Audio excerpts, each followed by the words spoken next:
les entreprises s'engagent dans le développement durable.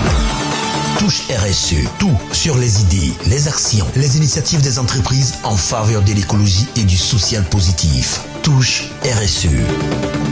Bienvenue sur Radio Génération, la première radio ivoirienne 100% développement durable qui a pour objectif d'informer, de sensibiliser et d'éduquer la population ivoirienne. Nous avons eu la chance de recevoir un expert. Si je vous parlais de l'expertise environnementale, sécurité, santé, sûreté, gouvernance, relations publiques, gestion des affaires corporatives, bref. Alors, il se prénomme Pascal Anokan Etienne, il est ivoirien. Parle-nous de vous professionnellement. Merci, Jacques. Professionnellement, ça fait 17 ans que je traite ma petite bosse dans le secteur minier en Côte d'Ivoire et en Afrique de l'Ouest. Mes premières 17 années d'expérience, j'ai passé beaucoup plus avec des compagnies minières australiennes qui aujourd'hui vraiment me permettent d'être doté vraiment d'un bagage et de connaissances et d'expérience pour pouvoir vraiment les accompagner dans les exploitations minières. Mais auprès de tout ça, vous êtes bilingue aussi, hein? Oui. Aujourd'hui, on peut pas vraiment se dire qu'on est professionnel minier si on ne maîtrise pas au moins la langue française et la langue anglaise. Parce que, comme vous le savez, la plupart des normes, des bonnes pratiques que nous appliquons sur nos sites miniers sont des normes vraiment anglo-saxonnes. Oui, je suis parfaitement bilingue et c'est tout ça qui me permet vraiment de m'épanouir dans ce secteur. En tout cas, au jour d'aujourd'hui, nous sommes très unanimes de votre performance et de votre compétence dans le domaine. C'est pourquoi pour vous avoir n'a pas été facile pour nous. Et puis au-delà de ça, c'est vrai, il y a des entreprises australiennes, mais dites-nous quels sont les pays hors de la Côte d'Ivoire par l'Australie que vous avez eu à collaborer. Je crois que dans ton introduction, tu as parlé vraiment d'un certain nombre de pays ouest-africains, notamment le Ghana, le Burkina Faso, le Sénégal, le Mali, la Guinée-Conakry. Mais à côté de ça, j'ai eu l'occasion vraiment de voyager, d'étudier et de travailler même dans certains pays européens. J'étais en France, en Belgique, mais aussi j'ai eu l'occasion vraiment à plusieurs reprises d'effectuer des voyages en Afrique du Sud dans le cadre purement professionnel. Mon dernier voyage a eu lieu aux États-Unis où j'ai eu l'occasion de prendre part à une conférence sur la réhabilitation et fermeture des mines. L'Australie aussi est un pays que je visite beaucoup parce que, comme sûrement vous le savez, c'est un pays minier. D'accord, et comme j'ai la chance vraiment de travailler au niveau de la zone ouest africaine avec des compagnies minières australiennes, je vois régulièrement sur ces pays-là pour aller étudier, pour aller vraiment approfondir mes connaissances. Et c'est tout ça qui me permet aujourd'hui vraiment d'être à l'aise sur votre plateau pour essayer vraiment de partager cette petite expérience. Avec beaucoup de plaisir. Mais c'est vrai, quand on parle de Pascal Etienne, c'est pas de parler de vous, c'est votre profession, mais on ne peut parler de la profession sans permettre aux auditeurs de savoir, entre griffes, votre cursus scolaire. Vous l'avez si bien dit, hein, je suis ivoirien, je suis né à Bengourou, j'ai pratiquement fait toutes mes études en Côte d'Ivoire. Bien sûr, j'ai commencé par le lycée moderne de Bouna. C'est en 96 que je suis rentré à l'université d'Abidjan Cocody, où je suis resté pendant pratiquement 4 ans. Après ma maîtrise en biochimie, microbiologie, j'ai eu l'occasion de faire mon premier DSS en environnement et qualité des eaux à l'Institut national polytechnique de Yamoussoukro. Et après ça, j'ai bénéficié d'une bourse internationale qui m'a permis vraiment de taper 2 ans en France et en Angleterre. Tout ça vraiment pour un perfectionnement dans le domaine de la gestion environnementale. Alors nous avons sur ce plateau pour un certain nombre de programmes, un certain nombre de sujets sur lesquels nous allons permettre aux spécialistes de mines, dans le domaine minier, de pouvoir découvrir pour que à travers cette radio, ils puissent apprendre, on ne sait jamais. Et aux étudiants, aux jeunes qui veulent embrasser la carrière dans le domaine minier. Alors, à quoi va consister les différentes capsules qui seront écoutées sur la première radio ivoirienne 100% développement durable? Alors, les capsules dont vous parlez vont porter prioritairement sur la promotion vraiment des bonnes pratiques, la promotion vraiment des standards internationaux, la promotion des normes nationales et internationales qui permettent aujourd'hui vraiment aux compagnies minières qui opèrent les mines un peu partout dans le monde de pouvoir opérer ces mines de façon responsable et de façon durable. Donc ce travail aura ce programme aura 3 grands objectifs. vous l'avez si bien dit, comment sensibiliser vraiment toutes les couches de la population ivoirienne, de la population dans le monde entier, sur vraiment ces standards-là. Parce que nous estimons que si aujourd'hui on donne l'opportunité à ces populations vraiment de se familiariser, ces populations pourront vraiment s'approprier, pourront contribuer de façon active à l'exploitation des ressources. Aussi, ce programme nous donnera aussi l'opportunité de conseiller, de former sur le cadre réel de l'application de ces normes. Et surtout, comme je l'ai tantôt dit, comment permettre vraiment aux acteurs de s'approprier vraiment de ces bonnes pratiques-là. Et le dernier vraiment objectif, c'est d'outiller les acteurs aux bonnes pratiques en matière de conception, en matière d'exploitation, en matière de construction, en matière vraiment de fermeture d'une mine. Parce que ces normes sont des normes transversales. Et comme vous le savez sûrement, une mine à plusieurs phases. Bien sûr. La phase de recherche, la phase d'exploration, la phase de développement, la phase de construction, la phase d'exploitation, la phase de fermeture et la phase même de suivi post-fermeture. Mais une parfaite maîtrise vraiment de ces standards pourra permettre vraiment à ces opérations de pouvoir économiquement être viables, mais surtout aussi aider au développement économique et social vraiment des populations, des zones dans lesquelles vraiment ces mines opèrent. Effectivement, c'est ça qui nous intéresse, parce que s'ils sont pas sensibilisés à certaines pratiques, parce que les zones minières sont plus ou moins dangereuses, il faut un certain nombre de précautions pour permettre à la population, à ceux qui habitent aux alentours, de pouvoir bénéficier ou de prendre leurs précautions pour pouvoir bien pour être entretenu. Alors, dans ce programme avec vous, en tout cas, on vous remercie de votre disponibilité. Radio Génération, la première radio ivoirienne 100% développement durable, qui a pour mission de permettre à la population de découvrir, d'apprendre et d'être éduquée dans la façon de faire, permettra certainement aux orpailleurs clandestins aussi de prendre les précautions et de savoir que c'est pas bon.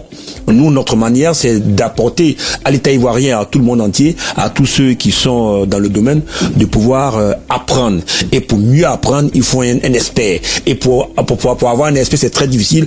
Et je peux dire, c'est une chance, une grâce pour nous de recevoir sur le plateau Monsieur Pascal Anoka Etienne. Alors, il y a des thèmes techniques tout au long de ce programme. Je rappelle que ces capsules passeront sur la page Facebook de la Radio Génération, sur la Radio Génération qui émet à Yamoussoukro sur les 90.0 FM, qui émet sur Boisflé et environ. Ok, merci beaucoup Jacques.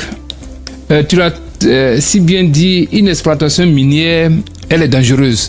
Mais aujourd'hui, vraiment, je suis très à l'aise de vous dire, de vous rassurer, pour dire qu'aujourd'hui, les pratiques qui sont adoptées sur les sites miniers sont vraiment des pratiques vraiment sécuritaires, respectueuses vraiment de l'environnement, et respectueuses aussi vraiment des communautés qui sont autour de ces sites miniers.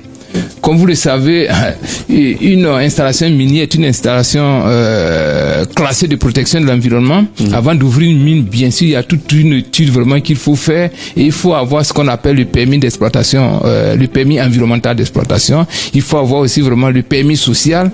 Mais ces permis ne sont donnés par les États qu'après une longue étude qui permet d'identifier vraiment tous les risques et surtout de proposer vraiment des mesures qui pourront permettre vraiment d'opérer ces compagnies, ces sites miniers de façon responsable. Dans le secteur minier, comme bien sûr dans d'autres secteurs, nous sommes plus ou moins familiers aux thèmes tels que le ESG, qui est l'environnement social, gouvernance, la santé, sécurité, environnement et relations communautaires, le développement durable. Bien Tous sûr. Ces thèmes ne sont pas, soyez-en rassurés, c'est pas pour vous faire peur.